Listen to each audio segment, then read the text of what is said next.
அதிமுக நாடாளுமன்ற உறுப்பினர் நவநீத கிருஷ்ணன் செய்தியாளர்களை சந்தித்து பேசி வருவதன் நேரடி காட்சிகளை பார்ப்போம். மேதகு ஆளுநர் அவர்கள் இப்பொழுது ஆலோசனையில் ஈடுபட்டு வருகிறார் என்று தெரிய வருகிறது. முன்பே காலம் கடத்தப்பட்டுவிட்டது.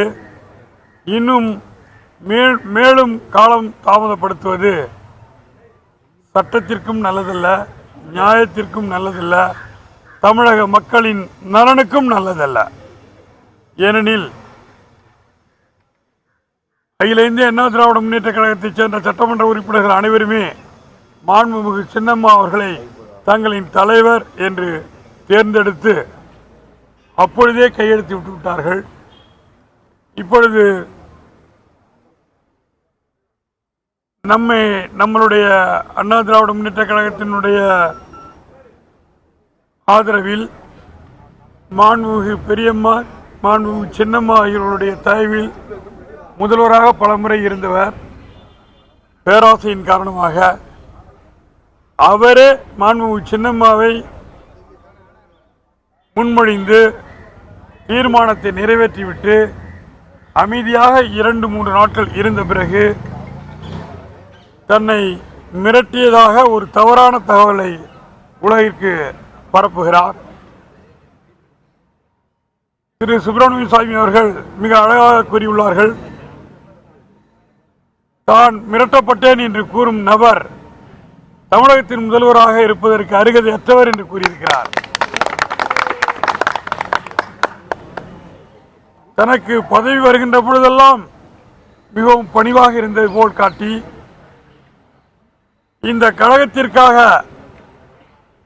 கிட்டத்தட்ட 33 ஆண்டுகள் தன்னையே அர்ப்பணித்து எந்த எதிர்பார்ப்பும் இல்லாமல் அவர்கள் இருந்த பிறகு கழகத்தின் நலனிற்காக அனைவருடைய வேண்டுகோளுக்கு இணங்க அனைத்து எம்எல்ஏக்களும் தங்களின் தலைவர் என்று மாண்புமிகு சின்னம்மா அவர்களை தேர்ந்தெடுத்த பிறகு, முறையாக தேர்ந்தெடுத்த பிறகு அவர்கள் முதல்வராவதை தடுக்க வேண்டும் என்ற நோக்கத்துடன் இந்த சதி வேளையில் அவர் ஈடுபடுகிறார். அவர் இறுதி வெற்றியை பெற முடியாது. ஏனென்றால் நம் கழகத்தைச் சேர்ந்த அனைத்து சட்டமன்ற உறுப்பினர்களும் மாண்புமிகு சின்னம்மாவை தங்களுடைய தலைவர் என்று ஏற்றுக்கொண்டு கையெழுத்திட்டு அந்த மனுவானது மேதகு ஆளுநர் அவர்களிடம் அளிக்கப்பட்டுள்ளது. மேதகு ஆளுநர் அவர்களும் அதனை பற்றிய ஒரு அறிக்கையை மத்திய அரசிற்கு கொடுத்துள்ளார். எனவே காலதாமதம் என்பது சட்டப்படி தவறு.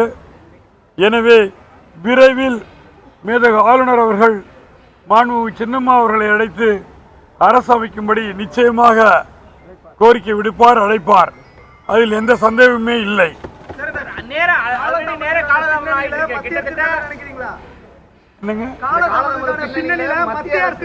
சார், அதாவது ஒவ்வொருத்தரை பற்றியும் நாங்கள் குறை சொல்றது நம்மளுடைய வேலை இல்லை. நம்ம கிட்டே இருந்து நம்மளுடைய வளர்ந்தவர் நமக்கு துரோகம் செஞ்சுட்டு போயிட்டாரு. அதுதான் இப்போ வருத்தமா இருக்குது.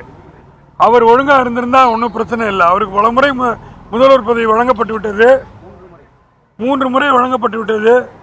அப்படி வழங்கிய பிறகும் அவர் திருப்தி அடையவில்லை. கழகம் அவர்களோடு இருக்கிறதாக ஒரு தவறான இல்லை சார். அடுத்த கட்டமாக நடவடிக்கை எடுக்கப்படும், முறையான நடவடிக்கை எடுக்கப்படும். இல்லை, நேற்று பாராளுமன்றத்தில் இரு அவைகளிலும், லோக்சபாவிலும் ராஜ்யசபாவிலும் நம்மளுடைய கழக உறுப்பினர்கள் கடுமையாக இதற்கான குரல் எழுப்பியிருக்கிறோம். அவர்கள் அதனுடைய மத்திய அரசினுடைய கவனத்தை நாங்கள் திருப்பியிருக்கிறோம். அங்கு இருக்கின்ற அத்துணை உறுப்பினர்களுமே மாண்புமிகு சின்னம்மா முதல்வராவதை எந்த சக்தியும் தடுக்க முடியாது என்பதை விட்டுக் கொண்டிருக்கிறார்கள்.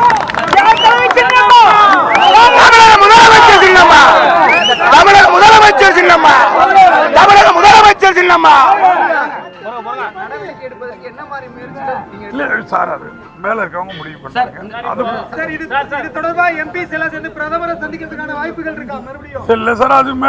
நம்ம கழகத்தில் சொல்றதை பொறுத்து இருக்குது. நேற்று நாங்கள் இரு அவைகளிலும் நம்மளுடைய தமிழக மக்களுடைய அதிருப்தியை வெளிப்படுத்தியுள்ளோம்.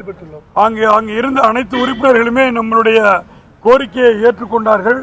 நேற்று பேசிய மத்திய அமைச்சரும் கவர்னர் நேற்றே சென்று விடுவார் என்று சொன்னார். அவ்வாறு நேற்று மேதகு ஆளுநர் அவர்கள் சென்னை வந்தடைந்து மாண்புமிகு சின்னம்மா அவர்களை சந்தித்திருக்கிறார்கள்.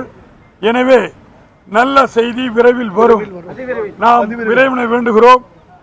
நியாயம் நம் பக்கம் இருக்கிறது, சட்டம் நம் பக்கம் இருக்கிறது.